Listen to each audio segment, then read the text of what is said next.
Hello everyone, welcome to YCT book official. कैसे हैं आप सब लोग? आई होप कि सब अच्छे होंगे, सबकी पढ़ाई अच्छी चल रही होगी। देखिए, हम लोग डिस्कस कर रहे थे प्लांट किंगडम, और प्लांट किंगडम में ऑलरेडी हमने एल्गी हो गया, हमारा ब्रायोफाइटा हो गया, टेरिडोफाइटा हो गया। आज जो हम लोग डिस्कस करने वाले हैं वो है हमारा अगला ग्रुप, जिसको हम जिम्नोस्पर्म के नाम से पढ़ते हैं।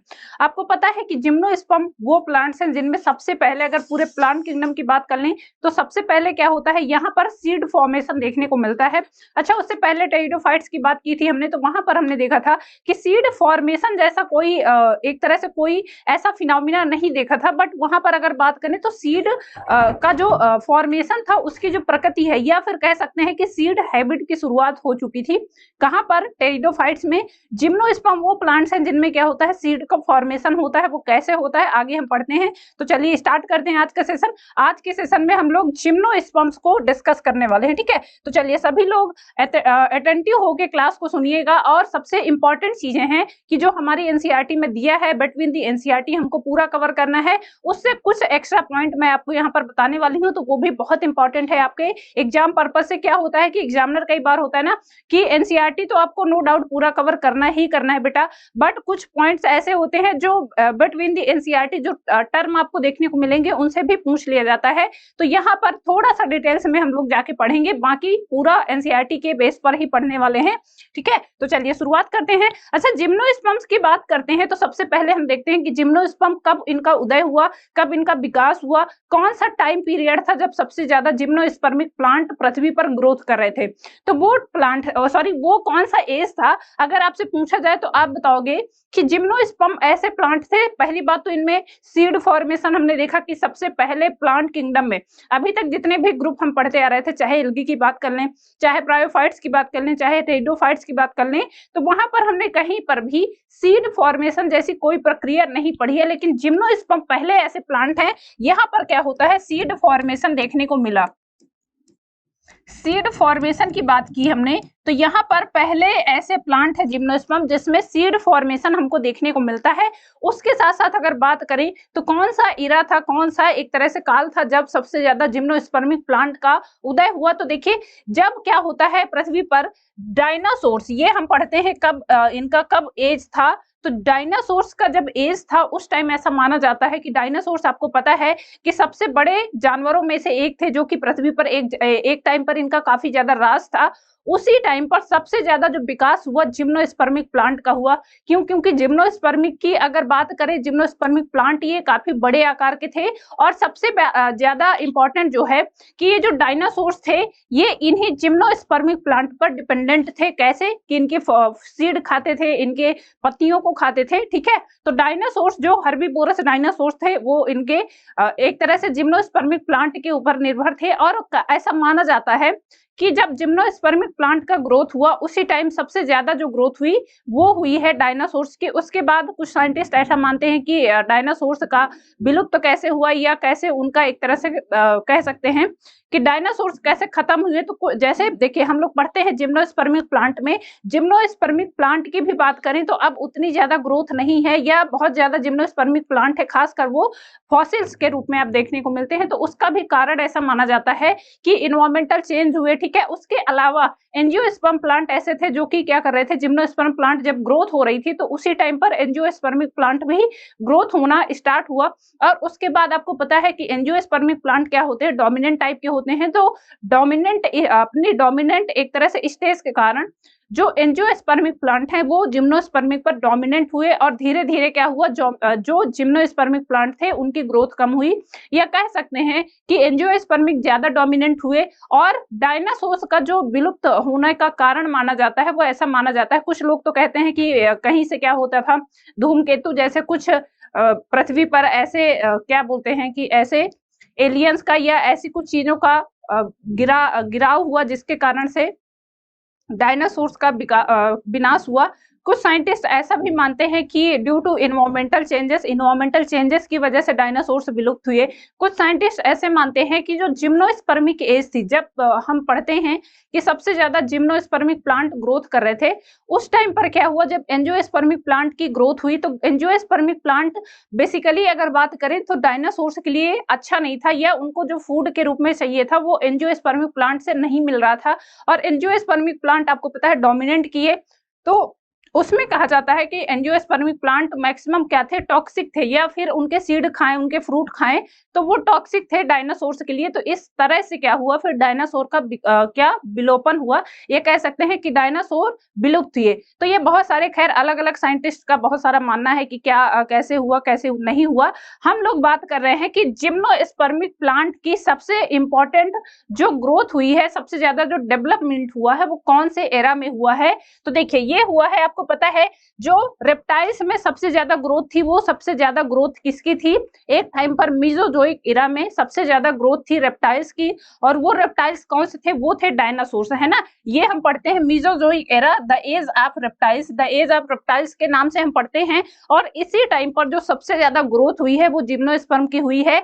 तो ऐसा मानते हैं कि gymnosperms are the age of dinosaurs. जब डायनासोर्स धरती पर मौजूद थे उसी टाइम पर सबसे ज्यादा ग्रोथ किसकी, प्लांट में सबसे बेसिकली अगर बात करें तो जिम्नोस्पर्मिक प्लांट की ग्रोथ थी। तो ऐसा आपसे पूछा भी जा सकता है क्वेश्चंस भी, पहले जिप्मर वगैरह हो गया, एआईपीएमटी हो गया, तो उसमें क्वेश्चन ऐसे पूछते थे। अब क्या है, अब एक ही पैटर्न है, आपको नीट ही देना है, तो नीट के आधार पर हम फिर भी चीजों को डिस्कस कर लेंगे ताकि कभी भी क्वेश्चन ऐसा पूछे तो आपके दिमाग में रहे, ठीक है।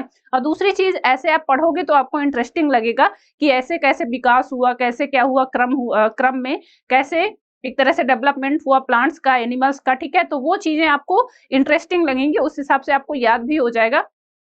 तो देखिए जब हम बात करते हैं मीजोजोइक एरा की, तो उस टाइम आपको पता है रेप्टाइल्स की सबसे ज्यादा एक तरह से गोल्डन एज बोला जाता था। क्यों, क्योंकि रेप्टाइल्स उस टाइम सबसे ज्यादा ग्रोथ पे थे। और कौन से रेप्टाइल्स, तो वो थे डायनासोर्स, जो कि पूरे पृथ्वी में सबसे बड़े आकार के एनिमल्स माने जाते थे। डायनासोर्स की ग्रोथ से रिलेट करके यहाँ पर हम पढ़ते हैं जिम्नोस्पर्म को। तो जिम्नोस्पर्म में हम कहते हैं कि प्लांट किंगडम में या प्लांट ग्रोथ में सबसे ज्यादा जो ग्रोथ थी वो थी उस टाइम पर किसकी, बेसिकली जिम्नोस्पर्म की, ठीक है। तो जिम्नोस्पर्म की ग्रोथ को हम रिलेट करते हैं डायनासोर्स से, जैसा कि आप इस पे देख पा रहे होंगे, ठीक है।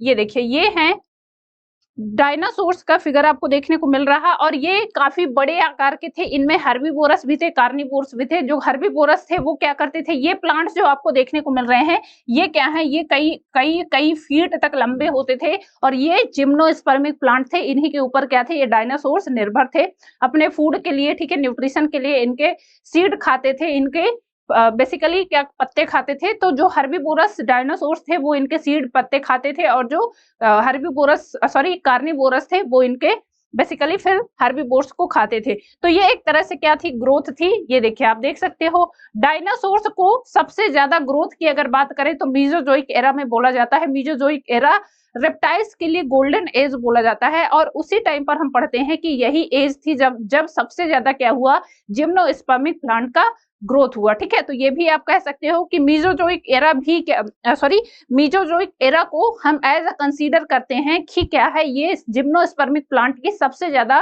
गोल्डन एज कह सकते हैं, या सबसे ज्यादा उस टाइम पर डेवलपमेंट हुआ जिम्नोस्पर्म का, ठीक है। चलिए शुरुआत करते हैं study of gymnosperm. Study of gymnosperm को हम किस में पढ़ते हैं, जिम्नोस्पर्म की जो स्टडी है वो कौन सी ब्रांच में पढ़ते हैं, ये पढ़ते हैं जिम्नोलॉजी में, ठीक है। फादर ऑफ जिम्नोलॉजी ये आपसे पूछता है, ये है से जे चैमरलिन, ठीक है। फादर ऑफ इंडियन जिम्नोलॉजी, इंडियन जिम्नोलॉजी जो इंडिया में जिम्नोस्पर्म के ऊपर जो काम किए हैं वो साइंटिस्ट हैं पी.डी. डोगरा। ये भी इंपॉर्टेंट है, ये आप याद रखोगे, ठीक है। ये कई बार पूछा भी गया है। टर्म जिम्नोस्पर्म ये किसने दिया है, तो थियोफेस्टस ने दिया है। थियोफेस्टस को आपको पता है बॉटनी के फादर भी बोला जाता है, तो ये भी आप इंपॉर्टेंट है, ये याद रखोगे, ठीक है। ये थियोफेस्टस, इन्होंने क्या दिया है, टर्म जिम्नोस्पर्म्स को किसने दिया है, तो ये दिया है थियोफेस्टस ने, ठीक है। चलिए आगे देखते हैं। मोस्ट प्रिमिटिव सीडेड प्लांट, जैसा कि अभी तक हम पढ़ते आ रहे थे, सीड हैबिट की शुरुआत हमने पढ़ी थी, तो वो हमने देखा था कहां पर हो गया था, सीड हैबिट, जहां पर सीड बनने की एक तरह से प्रकृति देखी थी, वो हुआ था हमारे टेरिडोफाइट्स में, है ना। टेरिडोफाइट्स में स्लेजिनेला हमने पढ़ा है, वहां पर हम देखते हैं कि जो हेट्रोस्पोरिक कंडीशन होती है उसकी वजह से क्या होता है, सीड की जो हैबिट की शुरुआत है, ये सीड फॉर्मेशन का एक इंपॉर्टेंट रोल माना जाता है टेरिडोफाइट्स को। कि इसके द्वारा ही फिर क्या हुआ, जो हेटेरोस्पोरिक कंडीशंस हम वहां पर पढ़ते हैं उसके द्वारा ही फिर क्या होता है, सीड का फॉर्मेशन होता है। और जब जिम्नोस्पर्म में आते हैं तो यहाँ पर सीड फॉर्मेशन होता है, ठीक है। एक्चुअल में यहाँ पर सीड बनता है, बट यहाँ पर भी ध्यान दोगे, यहाँ पर सीड का फॉर्मेशन तो होता है बट यहाँ पर जो ओवरी होती है वो अब्सेंट होती है, ठीक है। ओवल्स ध्यान रखेंगे, जो ओवरी होती है उससे क्या होता है, यहाँ पर कुछ पॉइंट आप नोट कर लीजिए। ओवरी से क्या होता है, ओवरी जब मैच्योर हो जाती है और फर्टिलाइज हो जाती है तो इससे होता है फ्रूट का निर्माण, ठीक है। फ्रूट्स का निर्माण कैसे होता है, तो ओवरी से फ्रूट का निर्माण होता है। और जो ओव्यूल होता है, ओव्यूल उससे क्या बनते हैं, उससे सीड का फॉर्मेशन होता है। तो सीड का फॉर्मेशन किससे होता है, ओव्यूल से होता है, ये ध्यान रखेंगे। यहाँ पर आपको ओव्यूल देखने को मिलेगा बट ओवरी एब्सेंट है। उसके साथ साथ यहाँ पर जो ओव्यूल होता है वो नेकेड होता है, दैट मीन्स कि उसमें ओवरी बाहर से कोई एक तरह से कोटिंग नहीं होती है, कोई वॉल नहीं होगी। तो इस वजह से यहाँ पर जो सीड का फॉर्मेशन होता है उनको बोलते हैं नेकेड सीड, ठीक है। दैट मीन्स कि वो सीड क्या है, उनमें कोई भी बाहर से जैकेट लेयर आपको नहीं देखने को मिलेगी, कोई बाहर से आवरण नहीं देखने को मिलता है। इसी वजह से जिम्नोस्पर्म को हम क्या बोलते हैं, तो इनको नेकेड सीडेड प्लांट भी बोला जाता है, ठीक है। तो इंपॉर्टेंट है, याद रखेंगे। चलिए, मोस्ट प्रिमिटिव सीडेड प्लांट आपको पता है, सबसे पहले जो प्लांट किंगडम में सबसे पहले जो सीड का फॉर्मेशन होता है वो कहां पर होता है, वो होता है हमारे जिम्नोस्पर्म में, ठीक है। फर्स्ट स्पर्मेटोफाइटा, ये इंपॉर्टेंट है टर्म। देखिए बार बार मैं जो बोल रही थी आपको बेटा कि यहाँ पर क्या है, टर्मोलॉजी आप याद रखेंगे। टर्मोलॉजी मैं इसलिए आपको क्लियरली बताती जा रही हूँ कि जो टर्म जहां पर आ रहे हैं, और यहाँ पर देखिए जैसे स्पर्मेटोफाइटा है, इसका मतलब क्या है, ठीक है। फैगोफाइटा इसका मतलब क्या है, फेनेरोजेंस है, इनका मतलब क्या है। तो ये सारी टर्म आपको याद रखने पड़ेंगे क्योंकि यही टर्म भी आपसे पूछे जाते हैं और एनसीईआरटी में आपको ये टर्म मिल जाएंगे, बट उनका मतलब अगर आपको नहीं पता होगा तो आपको चीजें क्लियर नहीं होंगी, ठीक है। तो ये पहले ऐसे स्पर्मेटोफाइटा प्लांट थे। स्पर्म का मतलब हम लोग बॉटनी में पढ़ते हैं, ठीक है। स्पर्म को हम एज अ कंसीडर करते हैं, क्या, इसको हम कंसीडर करते हैं सीड की तरह, ठीक है। कहां पर, बॉटनी में। बॉटनी में स्पर्म से मतलब क्या होता है, तो स्पर्म से मतलब होता है सीड का। तो सीड का सबसे पहले जो प्लांट में सबसे पहले उदय हुआ, सबसे पहले फॉर्मेशन हुआ, वो कहां पर पढ़ते हैं, वो हम पढ़ते हैं जिम्नोस्पर्म में। तो फर्स्ट स्पर्मेटोफाइटा प्लांट भी इसीलिए इनको बोला जाता है। फेनेरोजेम्स, मैंने आपको बताया है कि फेनेरोजेम्स का मतलब होता है कि ऐसे प्लांट्स जिसमें सीड और फ्लावर का फॉर्मेशन होता है। यहाँ पर फ्लावर नहीं बनते हैं बट सीड का फॉर्मेशन होता है, तो इनको भी फेनेरोजेम्स में रखा जाता है, ठीक है। आल्सो हम पढ़ते हैं एंजियोस्पर्म को। एंजियोस्पर्म आपको पता है सबसे हायर कैटेगरी के प्लांट हैं, उनमें सीड फॉर्मेशन भी होता है, फ्लावर फॉर्मेशन भी होता है, फ्रूट फॉर्मेशन भी होता है, तो उनको भी फेनेरोजेम्स में रखा जाता है। लेकिन यहाँ पर ध्यान दोगे, कंफ्यूज मत होइएगा, क्योंकि बच्चे फिर ऐसे पूछते हैं, मैम आपने तो बताया था फेनेरोजेम्स में क्या होता है, फ्रूट बनता है, जिम्नोस्पर्म में तो आपने नहीं पढ़ाया कि कोई फ्रूट बनता है, तो फिर कैसे वो फेनेरोजेम्स में आ जाएगा। तो बेटा तीन चीजें मैंने बोली हैं, पहला क्या, फ्रूट बनना, ठीक है। दूसरा क्या है, फ्लावर का लगना, और तीसरा क्या है, सीड फॉर्मेशन। तो सीड फॉर्मेशन तो होता है ना, तो इसीलिए इनको भी फेनेरोजेम्स में रखा जाता है, ठीक है। चलिए आगे बढ़ते हैं। अगला देखिए, फ्रूटलेस फ्लावरिंग प्लांट, इनको फेनेरोजेम्स भी बोला जाता है। जैसा कि मैंने आपको बताया, ये फ्रूटलेस होते हैं, इनमें फ्रूट फॉर्मेशन नहीं होता है, बट क्या होता है, सीड का फॉर्मेशन होता है, तो भी इनको फेनेरोजेम्स में रखा जाता है। Ovary absent but ovule present, जैसा कि मैंने आपको बताया, ओवरी से क्या होता है, ओवरी से फ्रूट का फॉर्मेशन होता है। ओवरी मैच्योर होकर जब फर्टिलाइज करती है तो उससे क्या बनता है, तो ध्यान रखोगे, ये जो टर्मोलॉजी में बता रही है आपको, ये सारी की सारी अभी आगे हम पढ़ेंगे एनाटॉमी ऑफ फ्लावरिंग प्लांट में, ठीक है। तो अगर आपने ध्यान नहीं दिया, अभी देखिए, पढ़ाने का मतलब है जो चीजें हम डिस्कस करते जा रहे हैं, जहां पर जो चीजें आ रही हैं तो वहां पर वो समझते जाइए, ठीक है। फ्लावरिंग प्लांट की एनाटॉमी जब हम पढ़ेंगे तो वहां पर भी ये सारी चीजें हम डिस्कस करने वाले हैं, लेकिन यहाँ पर भी आप पढ़ते जाइए। क्यों, क्योंकि अगर आपसे पूछ लिया कि जिम्नोस्पर्म में आप बताइए कौन सा स्ट्रक्चर है जो नहीं प्रेजेंट है, सीड नहीं प्रेजेंट है, ओविल नहीं प्रेजेंट है, ओवरी नहीं प्रेजेंट है, या फिर नन ऑफ दिस, तो आपको अगर नहीं पता है तो कैसे लगाओगे, ठीक है। तो इसीलिए बार बार समझाने का, बताने का मतलब यही है। यहाँ पर आप ध्यान दोगे, ओवरी क्या है, एब्सेंट है, बट ओव्यूल प्रेजेंट होता है, और यही ओव्यूल क्या होता है, मैच्योर होकर जब फर्टिलाइज होता है तो क्या करता है, सीड का फॉर्मेशन करता है, ठीक है। ओवरी फर्टिलाइज करके क्या बनाती है, तो फ्रूट का फॉर्मेशन करती है। आप सिंपल याद रखिएगा, ओवरी से क्या हो रहा है, फ्रूट का फॉर्मेशन होता है, और ओव्यूल से सीड बनते हैं। तो यहाँ पर ओव्यूल प्रेजेंट है, इसीलिए सीड क्या, सीड का फॉर्मेशन होता है, बट ओवरी प्रेजेंट नहीं है, दैट मीन्स कि यहाँ पर फ्रूट का फॉर्मेशन नहीं होगा। ठीक है, seed formation but fruit not formed, जैसा कि मैंने आपको बताया सीड का फॉर्मेशन तो होगा, क्यों, क्योंकि ओव्यूल प्रेजेंट है बट ओवरी प्रेजेंट नहीं है, तो ऑब्वियस सी बात है फ्रूट यहाँ पर नहीं बनेगा। ठीक है, naked seeded plant, naked seeded because ovary absent so fruit not form. इसको आपको पता है कि यहाँ पर जो सीड का फॉर्मेशन हो रहा है ओवरी प्रेजेंट नहीं है। ओव्यूल क्या होता है, ओव्यूल अंदर होगा, सीड कई बार होता है, प्लेसेंटेशन हम पढ़ते हैं एनाटॉमी ऑफ फ्लावरिंग प्लांट में हम पढ़ेंगे, तो वहां पर देखते हैं कई टाइप के प्लेसेंटेशन पढ़ते हैं, उनमें हम देखते हैं कि ओवरी क्या होती है, कई बार ओव्यूल को कवर करके रखती है, या फिर सीधे सीधे शब्दों में आपसे कहा जाए तो आप पढ़ते हो कि कई बार होता है, आपने देखा होगा कि जो बीज है वो फल के अंदर होता है, और फल आपको पता है क्या है, वो ओवरी होती है। मेच्योर ओवरी जब फर्टिलाइज करती है तो फल बनता है, ठीक है, फ्रूट बनता है। अब यहाँ पर फ्रूट नहीं है तो ऊपर से कवरिंग प्रेजेंट नहीं होगी सीड में, तो इसीलिए कहते हैं कि ये कैसे प्लांट होते हैं, नेकेड सीडेड प्लांट होते हैं। दैट मीन्स कि इनके सीड में कोई भी कोटिंग, कोई भी कवरिंग नहीं होती है। ठीक है, इंपॉर्टेंट है, इसीलिए इनको क्या बोलते हैं, नेकेड सीडेड प्लांट भी बोला जाता है। जिम्नोस्पर्म्स को और क्या बोला जाता है, तो आप टर्म याद रखोगे इनको, फर्स्ट बेसिकली फर्स्ट स्पर्मेटोफाइटा भी बोलते हैं, मोस्ट प्रिमिटिव सीडेड प्लांट बोलते हैं, उसके साथ साथ नेकेड सीडेड प्लांट भी बोलते हैं। ठीक है, ये टर्म आप याद रखोगे। चलिए और आगे बढ़ते हैं, इनको बेसिकली हम आर्चिगोनिएट्स में पढ़ते हैं। आर्चिगोनिएट्स का मतलब मैंने आपको बताया था, 5 ग्रुप हम पढ़ते हैं, एल्गी हो गया हमारा, ब्रायोफाइटा, टेडोफाइटा, जिम्नोस्पर्म और एंजियोस्पर्म। यहाँ पर मैंने आपको एक चीज सीधे सीधे बताई थी, है ना, चलिए दोबारा रिपीट कर दे रहे हैं हम। एल्गी हो गया, ब्रायोफाइटा, टेरिडोफाइटा,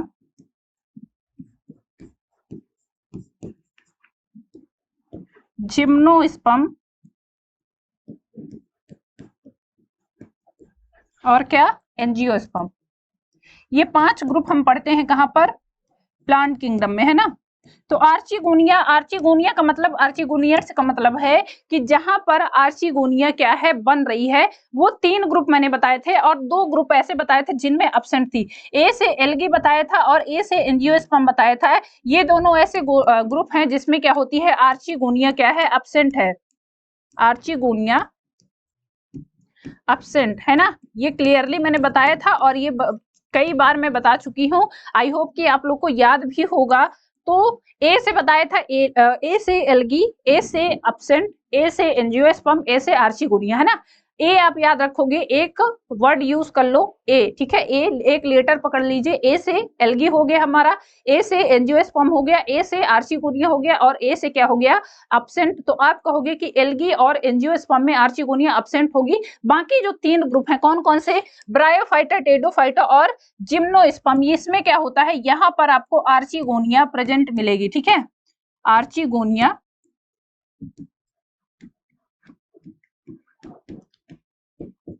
चलिए, तो आप कहोगे कि आर्चिगोनियट्स में, आप आर्चिगोनियट्स में उनको शामिल करते हैं जिनमें आर्चिगोनिया प्रेजेंट होगी। तो किसमें किसमें प्रेजेंट है, किसमें, ब्रायोफाइटा में हो गया, टेडोफाइटा में हो गया और जिम्नोस्पर्म में। ठीक है, 3 ग्रुप ऐसे हैं जिनमें आर्चिगोनिया प्रेजेंट है। तो यहाँ पर भी आपको पता है जिम्नोस्पर्म में क्या है, आर्चिगोनिया देखने को मिलती है, इसीलिए इनको आर्चिगोनियट्स बोलते हैं। ठीक है, आई होप कि क्लियर हो गया होगा।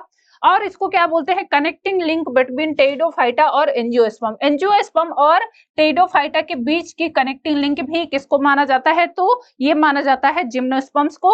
Oswald Tippo placed gymnosperm into the Embryophyta and Tracheophyta. Oswald Tippo ये एक साइंटिस्ट हैं, इन्होंने क्या किया है, जिम्नोस्पर्म को बेसिकली इन्होंने एम्ब्रियोफाइटा बोला है। क्यों, क्योंकि सबसे पहले क्या होता है, यहाँ पर बेसिकली यहाँ पर क्या हो रहा है, एम्ब्रियो का निर्माण हो रहा है, उसके साथ साथ इनको ट्रैकियोफाइटा भी बोलता है, ट्रैकियोफाइटा भी बोला है। क्यों, क्योंकि ट्रैकियोफाइटा आपको पता है वो ग्रुप हैं या वो प्लांट्स हैं जिनमें क्या होता है, बेसिकली वैस्कुलर बंडल्स का निर्माण होता है। वैस्कुलर बंडल आपको देखने को मिलेंगे, जाइलम और फ्लोएम यहाँ पर आपको देखने को मिलते हैं। ठीक है, तो इसीलिए इनको क्या बोलते हैं, ट्रैकियोफाइटा। यहाँ पर आप कह सकते हो जाइलम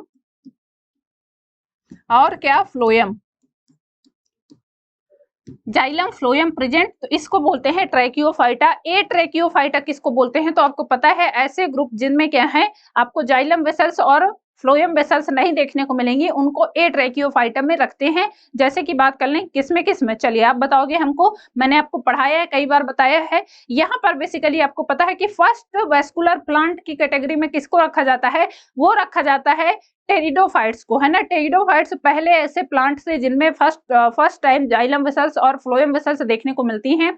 जो अभी मैंने वर्ड यूज किया ए ट्रैकियोफाइटा, वो हम किसके लिए यूज करते हैं, तो एल्गी हो गया और ब्रायोफाइटा, वहां पर भी आपको वहां पर आपको कोई भी वेस्कुलर बंडल्स नहीं देखने को मिले थे, चाहे एल्गी में बात कर लें चाहे ब्रायोफाइट्स में बात कर लें, तो वहां पर आपको जाइलम फ्लोएम नहीं देखने को मिलता है। जाइलम फ्लोएम स्टार्टिंग से बात कर लें तो कहां पर देखने को मिला, यह फर्स्ट वेस्कुलर प्लांट हमने पढ़ा है, वो बोलते हैं टेरिडोफाइट्स को।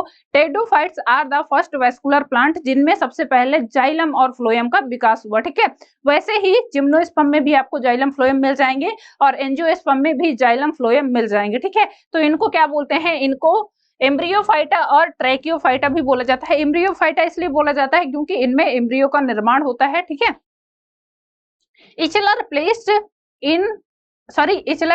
It into the फेनेरोजेम्स। फेनेरोजेम्स मैंने आपको बताया कि ऐसे प्लांट्स जिसमें क्या है सीड फॉर्मेशन हो रहा है, फ्रूट फॉर्मेशन हो रहा है, और क्या कर रहे हैं वहां पर बेसिकली ओवरी के द्वारा फ्रूट फॉर्मेशन, फ्लावर फॉर्मेशन हो रहा है, तो उनको हम फेनेरोजेम्स में रखते हैं। तो इचलर ने इनको भी फेनेरोजेम्स में रखा।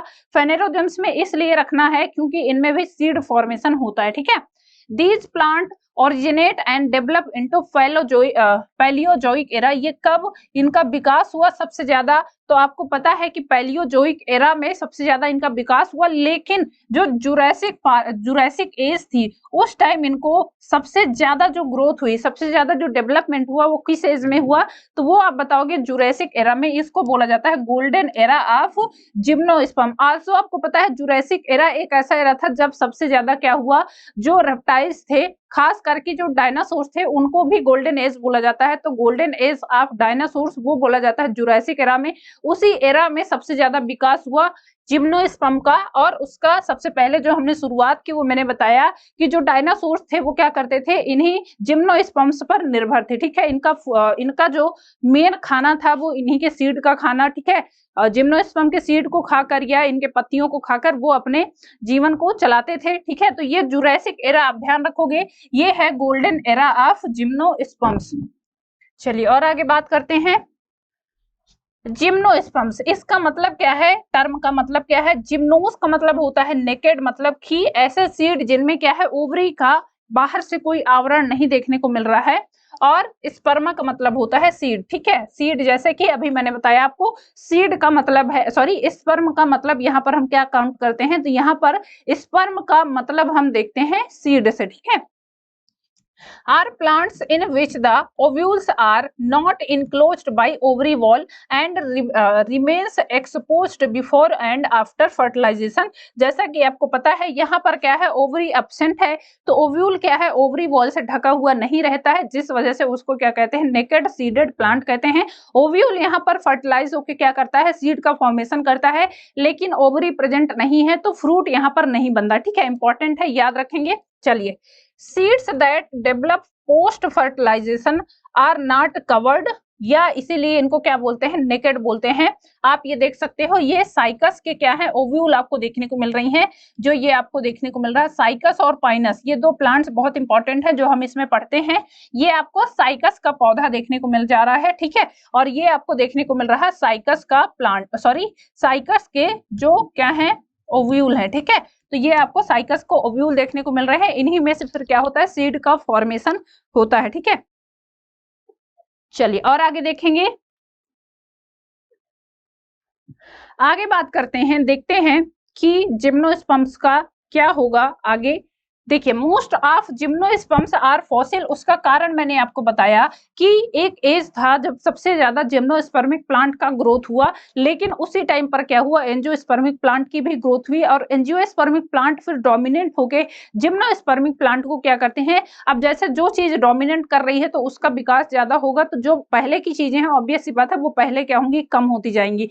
तो वो बेसिकली यही सबसे ज्यादा रीजन माना जाता है कि जिम्नोस्पर्मिक प्लांट मैक्सिमम ऑफ फॉसिल रूप में आपको देखने को मिलेंगे।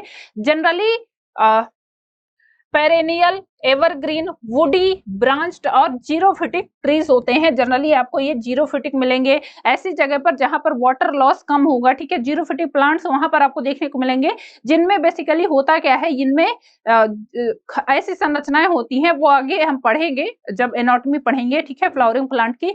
तो वहां पर हम देखते हैं कि जीरोफिटिक प्लांट्स में उनकी पत्तियां ऐसे होती हैं, उनके स्टेम ऐसे होते हैं कि वहां पर वाटर लॉस बहुत कम होता है। तो ये ऐसी जगह पर होंगे जहां पर वाटर कम होगा, और वाटर कम है तो ऑब्वियस सी बात है इनको वाटर मिलेगा नहीं, तो वाटर जितना मिल रहा है उसको कंज्यूम करने का या फिर उसको एक तरह से रखने का काम करते हैं। तो मैक्सिमम जैसे कि आपको शंकुधारी वन जो हम पढ़ते हैं, ठीक है, तो वहां पर मैक्सिमम आपको यही प्लांट मिल जाएंगे, और इनका स्ट्रक्चर भी होता है वो तो कोनिकल रूप में होता है, वो आगे हम देखते हैं, ठीक है। Never present in the form of annual herb, ये आपको वार्षिक हर्ब के रूप में कभी भी नहीं मिलेंगे, ठीक है। मेन प्लांट बॉडी स्पोरोफाइट होती है, इनको इनकी मेन प्लांट बॉडी कैसी होती है। अच्छा, अभी टेरिडोफाइट्स की बात की थी हमने, तो वहां पर हमने देखा था उनकी जो मेन प्लांट बॉडी थी वो कैसी थी। चलो वो आप बताओगे कैसी थी, वो मैंने पढ़ा दिया आपको। Differentiated into root, stem and leaf, ये भी रूट, स्टेम, लीफ में डिफरेंशिएटेड होते हैं। लार्जेस्ट जिम्नोस्पर्म, ये क्वेश्चन पूछा गया है। लार्जेस्ट जिम्नोस्पर्म ये है sequoia, commonly known as redwood tree, और ये कितना लंबा होता है, लगभग 400 फीट लंबा होता है। आप समझ सकते हैं कि 400 फीट मतलब कि एक ह्यूमन की हाइट अप्रोक्स 5 से 6 फीट होती है। तो समझ लीजिए 5 से 6 फीट का इंसान अगर 400 फीट के पेड़ के नीचे खड़ा होगा तो कितना लंबा पेड़ होगा, ठीक है। तो ये सबसे ज्यादा और सबसे पूरे अर्थ में सबसे जो लॉन्गेस्ट जिम्नोस्पर्म है या फिर सबसे लॉन्गेस्ट ट्री में जो आते हैं वो यही जिम्नोस्पर्म का प्लांट है, ये है सिकोया, ठीक है। स्मॉलेस्ट जिम्नोस्पर्म की बात कर लें, ये है जेमिया पाइजिमा, ठीक है। जेमिया पाइजिमा ये सबसे स्मॉलेस्ट जिम्नोस्पर्म में आता है, ठीक है। लार्जेस्ट जिम्नोस्पर्म की बात कर रहे थे, ये आपको देखने को मिल रहा है, ये है सिकोया। इसमें आप देख सकते हो कि ये कितना बड़ा है, ठीक है। ये आपको ह्यूमन देखने को मिल रहे हैं, और ये प्लांट कितनी बड़ी होती है, लगभग 400 फीट लंबा होता है। मतलब आप ऐसे देख सकते हो कि जैसे 40 मंजिल की बिल्डिंग है, ठीक है, लगभग उतना लंबा प्लांट होगा, ठीक है। चलिए, they included medium size tree are tall trees and shrubs. The gymnosperm sequoia, जिसको हम जेंट रेडवुड बोलते हैं, is the tallest tree species, सबसे लंबी ट्री स्पीसीज में ये काउंट होता है। ये आप देख सकते हैं सिकोया, इसका प्लांट आपको देखने को मिल रहा है, ये सबसे लंबा प्लांट होता है। और ये प्लांट क्या है, इसकी जो फोटो ली गई है वो ऐसे नीचे से खड़े होकर ली गई है, और इसकी लंबाई आप देख सकते हो लगभग कितनी है, तो ये 400 फीट होते हैं, ठीक है। कितना होता है, 400 फीट के आसपास होता है, काफी लंबे प्लांट होते हैं। ये देखिए, ये आपको देखने को मिल रहा है, इनकी ग्रोथ से आप समझ सकते हो कि कितने बड़े होंगे, कितने साइज में बड़े होंगे, ठीक है। इनके साइज आप देख सकते हो कि इतना बड़ा प्लांट है कि इसके बीच के ये बीच वाले पार्ट को काट कर यहाँ से रोड निकाल दी गई है, ठीक है। तो इस साइज का प्लांट होता है कि बीच में से काट के रोड भी निकाल दी गई है। तो ये काफी बड़े प्लांट की कैटेगरी में आते हैं, ठीक है। चलिए आगे बढ़ते हैं। Living fossil plant, living fossil plant जो अभी आपको देखने को मिल रहा है ये है जिंको बिलोबा। इनको क्या बोलते हैं, तो इनको मेडन हेयर ट्री बोलते हैं। साइकस, साइकस को सैगो पाल्म बोलते हैं, ठीक है। और मेटासिकोया, इसको बेसिकली जो आप लोग क्रिसमस ट्री देखते हैं ना, वो यही प्लांट है मेटासिकोया। इसको अभी हम क्रिसमस ट्री के रूप में देखते हैं, ठीक है। तो जो ये आपको मिल जाएगा अभी भी, ये बेसिकली क्या है, लिविंग फॉसिल के रूप में देखने को मिलेंगे।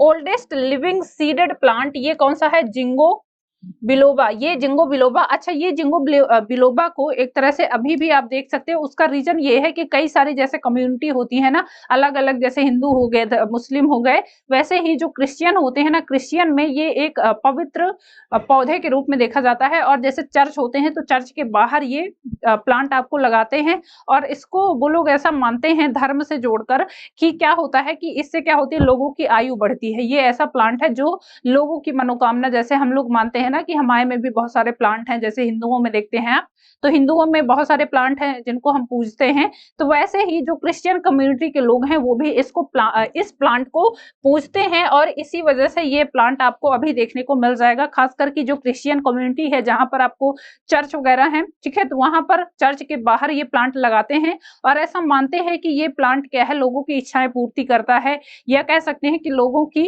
बेसिकली आयु बढ़ाता है। तो इस वजह से इसको लोग पूजते भी हैं। और यही कारण है कि देखिए कई बार क्या होता है कि हम लोग पढ़ते हैं और खास करके जो हमारे धर्म ग्रंथ है, ठीक है, चाहे हिंदू हो, मुस्लिम हो या जो सिख ईसाई जो भी धर्म के लोग हैं, तो उनका कई सारी मान्यताएं ऐसी हैं जो साइंटिस्ट अभी देखते हैं कि वो मान्यताएं खास करके जैसे कि प्लांट्स की बात कर लें या बहुत सारे पौधे हैं जिनको हम लोग पूजते हैं, तो उनका एक तरह से मेडिसिनल वैल्यू के आधार पर, जैसे हम लोग खासकर बेसिकली हिंदू धर्म पूजते हैं तुलसी को, तो तुलसी का आपको पता है उसके बहुत सारे मेडिसिनल यूज हैं, ठीक है, उसका बहुत ज्यादा रोल होता है। तो ऐसे प्लांट्स, बहुत सारे ऐसे प्लांट्स हैं जिनको हम देखते हैं और पूजते हैं, तो उनका कुछ ना कुछ यूज होता है। तो वो इसीलिए कहते हैं कि चाहे वो धर्म से जोड़कर देखो या फिर आप इन्वायरमेंटल कंडीशन से जोड़ के देखो, नुकसान ना हो, मतलब अच्छी चीजें हो रही हैं तो वो अच्छा ही है, ठीक है। चलिए खैर आ जाते हैं वापस से अपने टॉपिक पे। ओल्डेस्ट लिविंग सीड प्लांट ये कौन सा है? जिंको बिलोबा है। जिम्नोस्पर्मिक श्रब प्लांट ये है इफेड्रा, ये ध्यान रखेंगे। जिम्नोस्पर्मिक श्रब प्लांट में जो आता है इफेड्रा नाम का प्लांट है। जिम्नोस्पर्म विथ अंडरग्राउंड स्टेम ये है जेमिया पाइजिमा, ठीक है, जिसमें अंडरग्राउंड स्टेम आपको देखने को मिलेगा। चलिए ये है देखिए जिंगो बिलोबा, इसका मेडिसिनल यूज है और इसमें बहुत सारी दवाएं भी बनाई जाती हैं जो कि ब्रेन के लिए, ठीक है, ब्रेन, ह्यूमन ब्रेन, या फिर बहुत सारी ऐसी दवाएं बनाई जाती हैं जो कि इसका यूज होता है ब्रेन सपोर्ट सिस्टम में, ठीक है, इसका यूज होता है। तो ये एक मेडिसिनल प्लांट है और इसी वजह से देखिए अब इसका संरक्षण हो रहा है या फिर किसी भी वजह से, जैसे मैंने बताया आपको कि जो क्रिश्चियन लोग हैं वो इसका संरक्षण करते हैं, तो इससे क्या है, इसके सीड से क्या होते हैं, बहुत सारी मेडिसिन बनाई जाती हैं। तो कुछ किसी भी रूप से उसका संरक्षण हो रहा है वो अच्छा है ह्यूमंस के लिए, ठीक है, बेसिकली तो वो अच्छा ही है, चाहे वो धर्म से हो या फिर इन्वायरमेंटल कंडीशन में हो। तो ये एक ऐसा प्लांट है जिसके पत्तों से, जिसके बीजों से क्या होता है, ब्रेन फंक्शन सपोर्ट के लिए बहुत सारी दवाएं बनाई जाती हैं, ठीक है। चलिए आगे बढ़ते हैं जिम्नोस्पर्म में और आगे देखते हैं। In plants like Cycas small specialized roots, Cycas में आपको पता है कोरेलॉइड रूट्स प्रेजेंट होती हैं, are associated with nitrogen fixing cyanobacteria, जिनमें नाइट्रोजन फिक्सिंग साइनोबैक्टीरिया ये हमने डिस्कस किया है क्या होते हैं, जैसे कि एनाबीना हो गया, ठीक है। तो ये आपको इनमें देखने को मिलेंगे कहां पर, साइकस प्लांट में। साइकस प्लांट में आपको नाइट्रोजन फिक्सिंग साइनोबैक्टीरिया देखने को मिलेंगे जो इसमें क्या होते हैं, नाइट्रोजन फिक्सिंग के लिए काम करते हैं और आल्सो क्या काम करते हैं, तो वो सॉइल को फर्टाइल करने का काम करते हैं, आल्सो सॉइल से जो भी न्यूट्रिशन है, ठीक है, तो वो इस प्लांट में देखने को मिलते हैं। ये आपको साइकस का प्लांट देखने को मिल रहा है, साइकस रेवुलाटा ये आपको प्लांट देखने को मिलता है, ठीक है। साइकस की जो रूट आपको देखने को मिलती है वो ऐसी होती है, कोरेलॉइड रूट होती है, ये आपको देखने को मिल रही है, ठीक है। चलिए और आगे देखते हैं। स्टेम्स आर अनब्रांच्ड, साइकस में स्टेम जो होते हैं वो अनब्रांच्ड होते हैं, आर ब्रांच्ड होंगे पाइनस में। पाइनस और सेट्रस में आपको जो स्टेम होंगे वो कैसे देखने को मिलेंगे, तो ध्यान रखोगे साइकस के जो स्टेम है वो कैसे होते हैं, अनब्रांच्ड होते हैं, और पाइनस के जो स्टेम है वो ब्रांच्ड। सेड्रस भी एक प्लांट है जो कि ब्रांच्ड स्टेम में आपको देखने को मिलेगा। Leaves are simple or compound, इनकी लीव्स सिंपल हो सकती हैं या फिर कंपाउंड हो सकती हैं। They are well adapted to withstand extreme temperature, humidity and wind, ये आपको ऐसी जगह पर देखने को मिल जाएंगे जहां पर बहुत ज्यादा ठंडी होगी, खास करके जैसे हम पढ़ते हैं ना कि शंकुधारी वन जहां पर बहुत ज्यादा ठंडी है, टुंड्रा वन ऐसे देखने को मिलते हैं, तो जहां पर बहुत ज्यादा ठंडी है हिमालय क्षेत्र में आपको देखने को मिल जाएंगे, तो वहां पर ये प्लांट एक्सट्रीम कंडीशन में, बहुत ज्यादा ठंडी हो रही है, ठीक है, एक्सट्रीम टेम्परेचर है या फिर एक्सट्रीम लो कूल टेम्परेचर है, ह्यूमिडिटी है और बहुत ज्यादा हवाएं चलती हैं, तो वहां पर आपको ये देखने को मिल जाएंगे। इन cycas the pennate leaves persist for a few years, इनमें जो साइकस में पिन्नेट लीव्स होती हैं ये आपको देखने को मिल रही हैं, ये देखिए इनका स्ट्रक्चर ऐसा होता है, इनको पिन्नेट लीव्स बोलते हैं। तो ये आपको कहां पर देखने को मिलेंगे, साइकस में। इन कॉनिफर्स, पाइनस, सेड्रस में the needle like leaves reduce the surface area, their thick cuticle and second stomata also help in reduce water loss, जो कि होते हैं जीरोफिटिक प्लांट कंडीशन में। इनमें जो कोनिफर्स डेवलप होते हैं जो कि क्या करते हैं, इनकी जो लीफ होती है वो लीफ का बाहर का जो सरफेस एरिया है उसको कम करने का काम करते हैं, और जब सरफेस एरिया कम होगा तो उससे वाटर लॉस कम होगा और इस वजह से फिर क्या करता है, पौधा हमेशा हरा भरा बना रहता है। तो ये कहां पर आपको देखने को मिलेगा, पाइनस और सेड्रस में, जिसकी वजह से इनमें वाटर लॉस कम होता है और इन्हीं को बोलते हैं हम जीरोफिटिक प्लांट, ठीक है। चलिए और आगे पॉइंट देखते हैं। ये आपको देखने को मिल रहा है, ये है क्रिसमस ट्री, जिसको क्या करते हैं, अभी आ रहा है क्रिसमस, तो क्रिसमस में आप लोग इसको सजाओगे और उसके बाद क्या करोगे, इसके साथ फोटो क्लिक करोगे, है ना। तो ये आपको देखने को मिल रहा है क्रिसमस ट्री, जो कि क्या है, एक जिम्नोस्पर्मिक प्लांट है, ठीक है।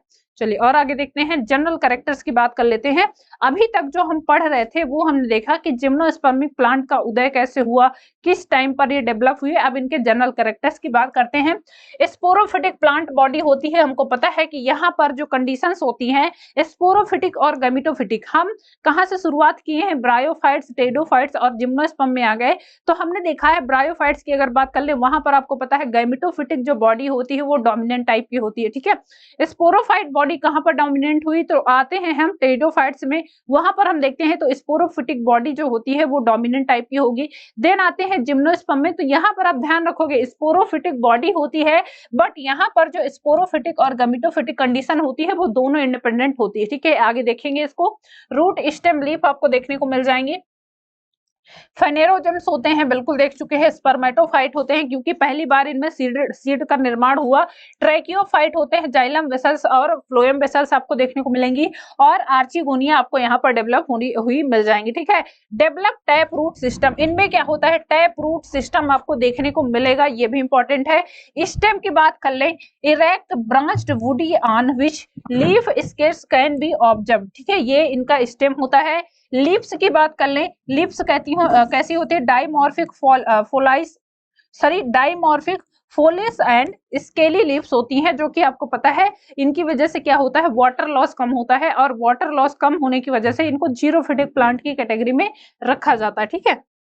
चलिए देखिए ये है क्या, the roots are generally tap root system, इनमें टैप रूट सिस्टम देखने को मिलता है। शॉर्ट रूट्स और लॉन्ग रूट्स आपको देखने को मिल जाएगा। माइकोराइजल शॉर्ट रूट्स देखने को मिलती हैं, ये आपको देखने को मिल रहा है, ठीक है। चलिए, रूट्स इन सम जेनेरा है fungal association in the form of mycorrhiza. Mycorrhiza क्या करते हैं, ये जो माइकोराइजा आपको देखने को मिल रहा है, ये इनके रूट के साथ क्या करते हैं, बेसिकली क्या करते हैं, एसोसिएशन करते हैं, ठीक है। फंगल एसोसिएशन आपको देखने को मिल जाएगा। और ये किस प्लांट में होता है, एग्जांपल की बात करें तो ये होता है पाइनस में, ठीक है।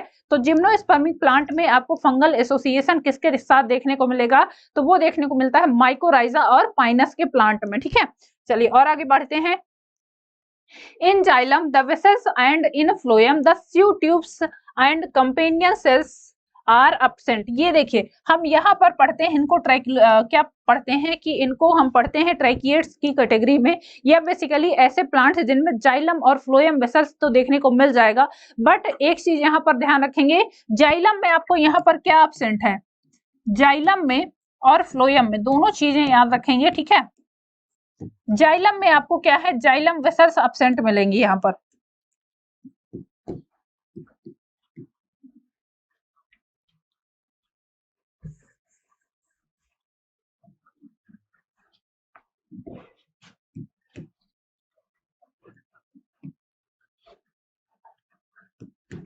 चलिए ये ध्यान रखेंगे, जाइलम वेसल्स,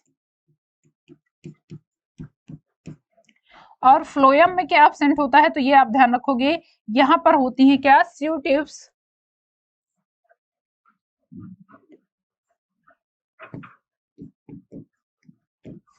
स्यू ट्यूब्स, या फिर इन्हीं को आप क्या बोलते हो, इन्हीं को बोलते हैं कंपेनियन सेल्स,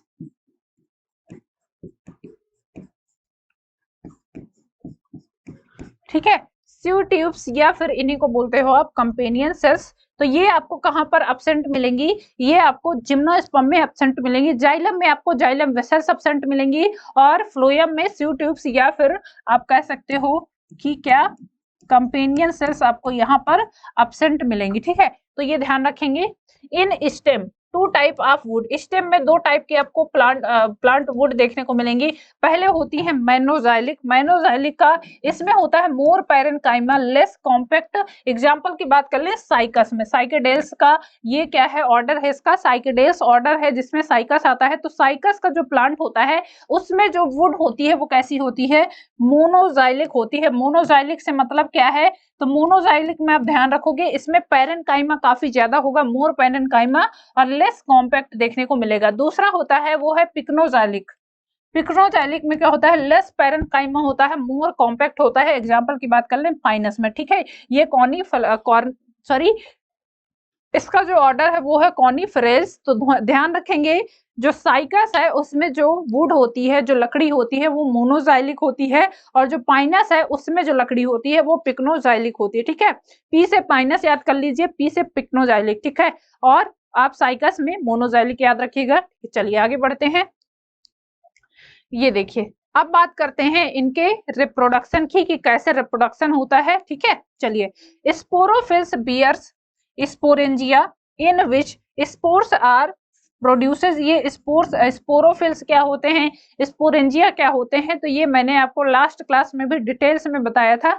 तो वो आप देखिए, जब हम शुरुआत किए थे बेसिकली टेरिडोफाइट्स की, तो वहां पर भी ये टर्म आते हैं। तो इसलिए बार बार जो बोला जा रहा है आपको कि आप टर्मोलॉजी पर ध्यान दीजिए, आप पढ़िए और ध्यान से पढ़िए, खासकर कि ऐसे टर्म जिनका बार बार यूज होना है। जैसे स्पोरोफिल्स हो गया, ऐसा ब्रांच जहां पर क्या है स्पोरेंजिया देखने को मिलती है उसको स्पोरोफिल बोलते हैं। स्पोरेंजिया जिसमें क्या है स्पोर मदर सेल आपको देखने को मिलेंगी, और इसी के क्या होगा, यहाँ पर मियोसिस होगी और उससे फिर क्या है माइक्रोस्पोर और मेगा स्पोर बनते हैं। तो स्पोरेंजिया आपको देखने को मिलेंगे, जिससे क्या होता है स्पोर का फॉर्मेशन होगा। Sporophylls are two types. Sporophylls यहाँ पर दो टाइप के होंगे, माइक्रोस्पोरोफिल्स और मेगा स्पोरोफिल्स, ठीक है। यही चीजें हम कहाँ पर पढ़ चुके हैं, तो ये हम टेरिडोफाइट्स में भी पढ़ चुके हैं, ठीक है। चलिए और आगे देखते हैं। रिप्रोडक्टिव ऑर्गन प्रेजेंट इन कोन और स्ट्रोबिलस। कोन और स्ट्रोबिलस के रूप में ये रिप्रोडक्टिव ऑर्गन देखने को मिलते हैं। अच्छा, आपने देखा होगा खासकर पाइनस का प्लांट, तो देखिए ये मान लीजिए उसका तना है, यहाँ पर से मान लीजिए ऐसे क्या होती हैं ब्रांचेस निकलती हैं, ठीक है। ये आपको ब्रांचेस देखने को मिलेंगी। तो पहले ऐसे होती है, ये ब्रांच ऐसे देखने को मिलेगी, उसके बाद जो दूसरी ब्रांच होगी वो और छोटी होगी, ये ब्रांच होगी तो इससे और छोटी होगी, और ये ब्रांच होगी इससे छोटी होगी, और जो लास्ट में, तो ऐसे इनका क्या होता है कोनिकल स्ट्रक्चर बनता है। ये आपको देखने को मिल रहा, ये कैसा स्ट्रक्चर देखने को मिल रहा, और ये आपको पता है कि ये हमेशा ऐसे ग्रोथ में रहता है, ठीक है। ये कोनिकल स्ट्रक्चर आपको ऐसे देखने को मिल रहा। तो ये जो लोअर सरफेस वाली पत्तियां होती हैं ये हमेशा इस डायरेक्शन में ग्रोथ करती रहती हैं, ठीक है। तो नीचे से क्या है, नीचे वाली पत्तियां ग्रोथ कर रही हैं, ऊपर वाली पत्तियां ग्रोथ कर रही हैं, तो वो कंटिन्यू कैसे ऐसे कोन की तरह वो संरचना बनाती है, ठीक है। तो इसको यहीं पर, अब यहीं पर क्या होते हैं, यहाँ पर क्या होते हैं मेगा स्पोर और माइक्रो स्पोर प्रेजेंट होते हैं। तो इन्हीं को हम क्या बोलते हैं, कोन या फिर स्ट्रोबिलस बोलते हैं, ध्यान रखेंगे। चलिए, cones are generally monosporangiate separated, cones are generally monosporangiate separate male and female cones. Male cones में आपको क्या देखने को मिलेगा, माइक्रोस्पोरोफिल देखने को मिलेगा, और फीमेल कोन में आपको देखने को मिलेगा मेगा स्पोरोफिल, ठीक है। तो मेल कोन आपको किससे मिलेगा, माइक्रोस्पोरोफिल से, और मेगा स्पोरोफिल से क्या मिलेगा, female cone. You sporangiate sporangial development होगा। इन आर्चिगोनियम एनसीसी एब्सेंट। अच्छा, ये एनसीसी क्या है, नेक कैनाल सेल, हमने अभी लास्ट सेशन में डिस्कस किया है। तो हमने टेरिडोफाइट्स में देखा था कि टेरिडोफाइट्स की बात कर लें या फिर ब्रायोफाइट्स की बात कर लें, ब्रायोफाइट्स में हमने देखा था नेक कैनाल सेल बहुत नंबर में प्रेजेंट थी। टेरिडोफाइट्स में हम पढ़ते हैं तो एक नेक कैनाल सेल देखने को मिली थी, एक वेंट्रल कैनाल सेल देखने को मिली थी, लेकिन यहाँ पर आपको पता है यहाँ पर नेक कैनाल सेल क्या है, एब्सेंट है, ठीक है।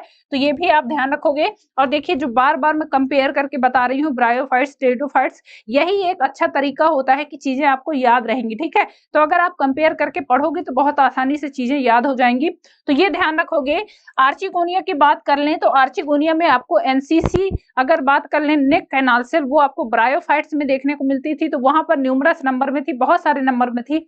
आगे बात करते हैं, तो जब हम आते हैं कहां पर, टेरिडोफाइट्स में, यहाँ पर जो एनसीसी होती है नेक कैनाल सेल, वो एक नंबर सिंगल नंबर पे थी। और बात कर लें जिम्नोस्पर्म में, तो यहाँ पर आपको एब्सेंट मिलेंगी, ठीक है। चलिए आगे बात करते हैं। Megaspore develop to form female gametophyte, it is also called endosperm. अब यहाँ पर एक टर्म आता है एंडोस्पर्म। यहाँ पर मेगा स्पोर डेवलप होके क्या बनाता है, फीमेल गैमेटोफाइट बनाता है। और फीमेल गैमेटोफाइट आपको पता है एन नंबर पे होगा, क्यों, क्योंकि मेगा स्पोर से इसका फॉर्मेशन हो रहा है, और वही फिर कहलाता है एंडोस्पर्म, ठीक है बेटा, याद रखोगे। एंडोस्पर्म यहाँ पर कैसा है, तो यहाँ पर आप एंडोस्पर्म ध्यान रखोगे कैसा है, हेप्लॉइड नंबर में है, एन नंबर में है, और ये क्या है बेसिकली, ये है फीमेल गैमेटोफाइट। ठीक है, ध्यान रखेंगे फीमेल गैमेटोफाइट ही डेवलप होके क्या बना रहा है, एंडोस्पर्म बन रहा है। एंडो का मतलब होता है स्पर्म के अंदर, मतलब कि जो सीड के अंदर है, और यहाँ सीड का जो फॉर्मेशन होता है वो फीमेल गैमेटोफाइट से होता है, तो इसीलिए हम इसको क्या बोलते हैं, एंडोस्पर्म बोलेंगे। और एंडोस्पर्म में भी आपको पता है, तो यहाँ पर कौन सा एंडोस्पर्म डेवलप हो रहा है, हेप्लॉइड नंबर पे हो रहा है। वहीं आगे हम पढ़ेंगे जब एंजियोस्पर्म पढ़ेंगे, तो एंजियोस्पर्म का जो एंडोस्पर्म होता है वो कैसा होता है, तो वो आपको पता है वो डबल फर्टिलाइजेशन के फलस्वरूप बनता है ना, जिसमें होता है ट्रिपल फ्यूजन, और ट्रिपल फ्यूजन में वो बनता है ट्रिप्लॉइड टाइप का, 3n नंबर में होता है।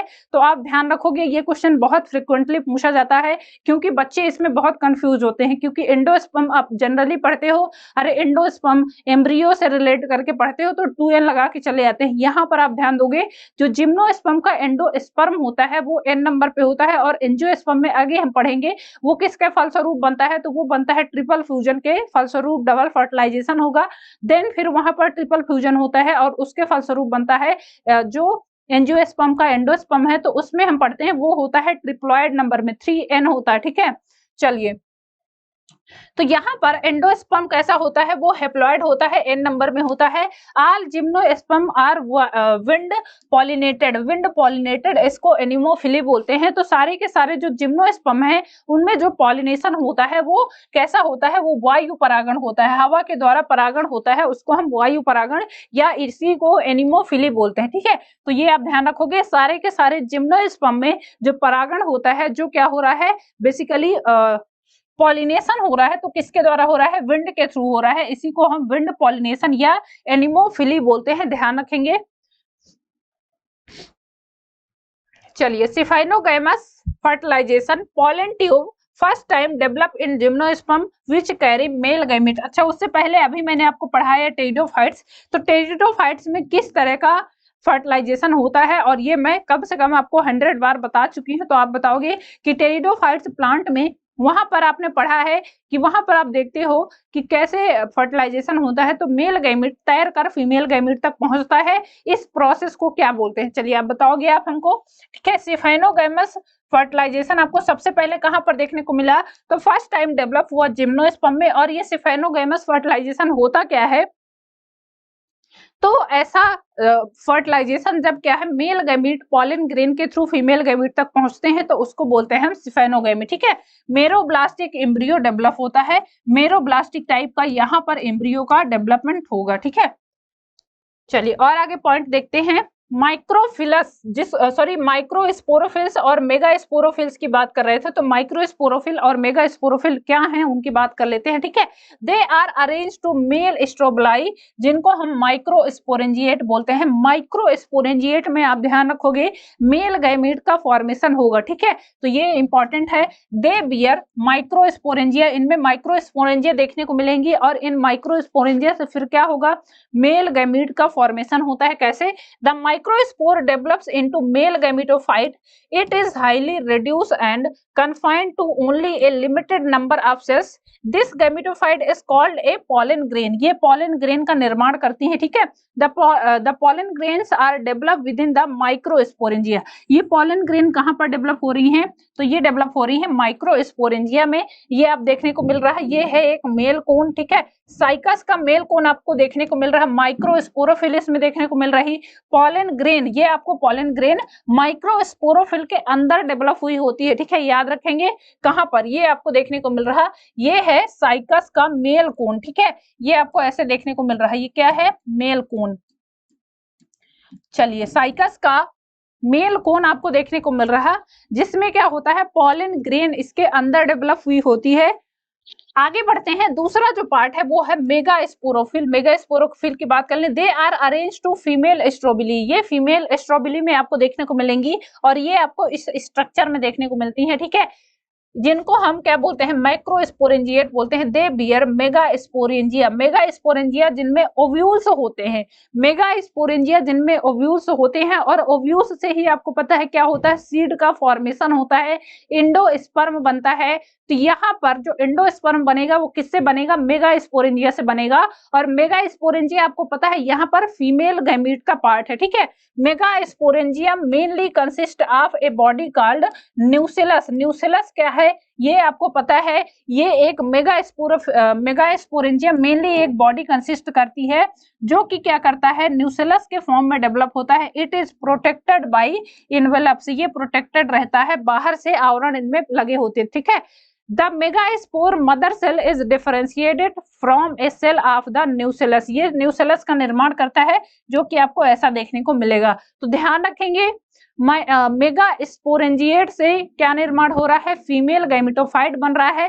फीमेल गैमेटोफाइट से ओव्यूल का विकास होगा, ओव्यूल आपको पता है वही फर्टिलाइज करके सीड का फॉर्मेशन करता है, या सीड का जो एंडोस्पर्म बनता है तो उसको हम बोलते हैं फीमेल गैमेटोफाइट से डेवलप हुआ होगा, ठीक है। और पता है आपको कि फीमेल गैमेटोफाइट यहाँ पर एन नंबर पे होगा, तो इसीलिए जो यहाँ पर एंडोस्पर्म होता है वो कैसा होता है, वो हेप्लॉइड नंबर पे होता है, एन नंबर पे होगा, ठीक है। चलिए आगे बढ़ते हैं और देखते हैं, megaspore mother cell undergo meiosis to form 4 megaspore. यहाँ पर जो मेगास्पोर मदर सेल हैं वो क्या करती हैं, मियोसिस करेंगी, रिडक्शन डिवीजन करेंगी, ठीक है, और अर्धसूत्री विभाजन जिसको बोलते हैं हम। और उसके बाद यहाँ पर 4 मेगास्पोर बनते हैं। इन 4 में से क्या होता है, 3 डिजेनरेट हो जाते हैं। One of the megaspore enclose with the megasporangium nucellus से develop into a multicellular female gametophyte that bears 2 or more archegonia. फिर इनमें क्या होगा, आर्चिगोनिया का निर्माण होगा। The multicellular female gametophyte is also retain within megasporangia, ठीक है। तो ये इंपॉर्टेंट है। चलिए आगे बात करते हैं। Poly embryony is very common, इनमें पॉली एम्ब्रियोनी आपको बहुत कॉमन मिलेगी, खास करके जिम्नोस्पर्मिक प्लांट में, ठीक है। ऑर्थोप्टस ओव्यूल, इसको हम इरेक्ट ओव्यूल बोलते हैं। Naked seed because due to lack of ovary fruits are not found, आपको पता है कि यहाँ पर क्या है, नेकेड सीड बोलते हैं, क्यों, क्योंकि इनमें एक्चुअल में सीड का फॉर्मेशन तो होता है, बट सीड के बाहर से कोई आवरण नहीं होता है, ओवरी की कोई वॉल नहीं होती है, इसी वजह से इनको नेकेड सीड बोलते हैं, ठीक है। चलिए, the male or female cones may be borne on the same tree, ये आपको पता है ये होता है कहां पर, पाइनस में। तो पाइनस कैसा हो गया, पाइनस हो गया मोनोसियस प्लांट, क्यों, क्योंकि मेल और फीमेल बॉडी आपको वहां पर एक ही प्लांट में देखने को मिल रही है, ठीक है। तो यहाँ पर आप लिख लो, ये हो गया पाइनस कैसा है, ये है मोनोसियस टाइप का।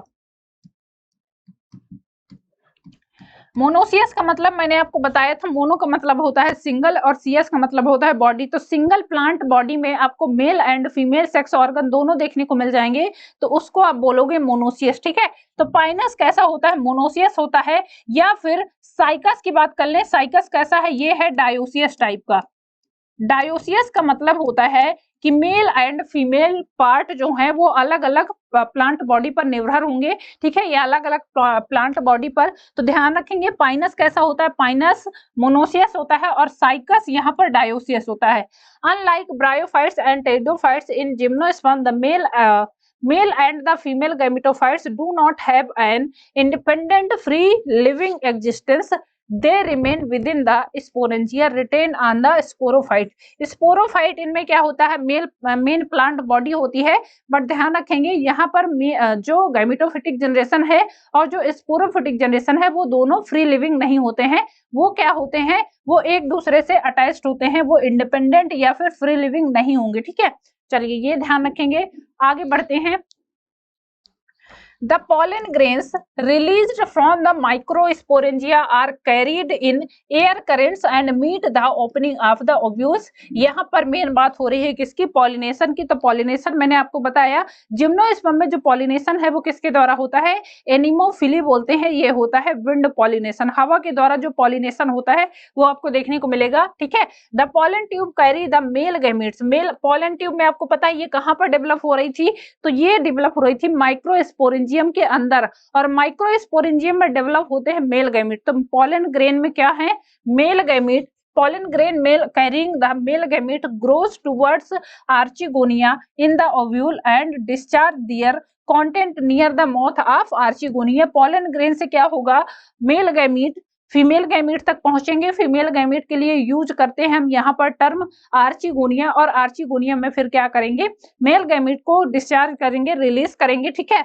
After fertilization zygote develop into an embryo and the ovule into seed. यहाँ पर आपको पता है कि फर्टिलाइजेशन होगा, फिर जब मेल एंड फीमेल गैमीट मिलेंगे तो फ्यूज करके फर्टिलाइज करेंगे, फ्यूज करके जब फर्टिलाइज करेंगे जाइगोट का फॉर्मेशन होगा, जाइगोट फिर फर्दर डेवलप करके एम्ब्रियो का फॉर्मेशन करेगा और ओव्यूल बनेगा। ओव्यूल से क्या होता है, यहाँ पर सीड का फॉर्मेशन होता है, ठीक है। तो ये आपको देखने को मिल रहा है, ये है स्पोरोफिटिक प्लांट बॉडी। यहाँ से क्या होते हैं, मेल एंड फीमेल कौन आपको देखने को मिलेंगे, ठीक है।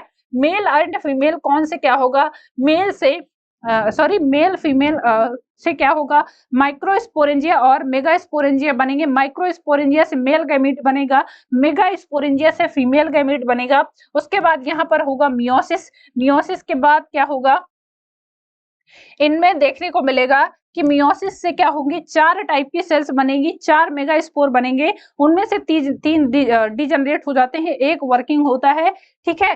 तो ये डिप्लॉयड फिर क्या होगा, मियोसिस के बाद जब माइक्रोस्पोर बनेंगे, ये माइक्रोस्पोर फिर पॉलन ट्यूब के मदद से क्या होते हैं, जाएंगे मेगास्पोर तक। बेसिकली मेल गैमीट कहाँ तक पहुंचेंगे, फीमेल गैमीट तक, वहां पर फिर फर्टिलाइजेशन होगा, फर्टिलाइजेशन के फिर जाइगोट बनेगा, ये बनेगा 2n नंबर में, ठीक है। उसके बाद जाइगोट का जो डेवलपमेंट होता है वो एम्ब्रियो में होगा, यंग एम्ब्रियो बनेगा, और यंग एम्ब्रियो से फिर क्या होगा, ओव्यूल, ओव्यूल से फिर फर्टिलाइजेशन, ओव्यूल से फिर सीड का फॉर्मेशन होगा, ठीक है। तो ये आपको पूरी लाइफ साइकिल इसमें देखने को मिल जाएगी, लाइफ साइकिल ऑफ जिम्नोस्पर्म, ठीक है। ये आप देख सकते हो लाइफ साइकिल ऑफ जिम्नोस्पर्म। चलिए, तो चलिए ये हो गया आज के लिए, बाकी अब हम नेक्स्ट क्लास में कंटिन्यू करेंगे, उसमें हम देखेंगे एनसीईआरटी बेसिस पे क्या चीजें दी हुई हैं। तो एनसीईआरटी में जो चीजें दी हुई हैं, अभी तक जो चीजें हम पढ़ रहे थे वो एक तरह से प्रीव्यू था, ठीक है। अब जो एनसीईआरटी में देखेंगे दी हुई चीजें हैं तो उनको हम समझेंगे, और उसके बाद यहाँ पर 2 एग्जाम्पल हम पढ़ते हैं, एक साइकस और दूसरा है पाइनस। तो साइकस के बारे में कुछ पॉइंट्स और पाइनस के बारे में भी कुछ पॉइंट्स हम नेक्स्ट सेशन में डिस्कस करेंगे, ठीक है। तो चलिए मिलते हैं नेक्स्ट सेशन में, पढ़ते रहिए, अपना ख्याल रखिए, okay, all the best, thank you.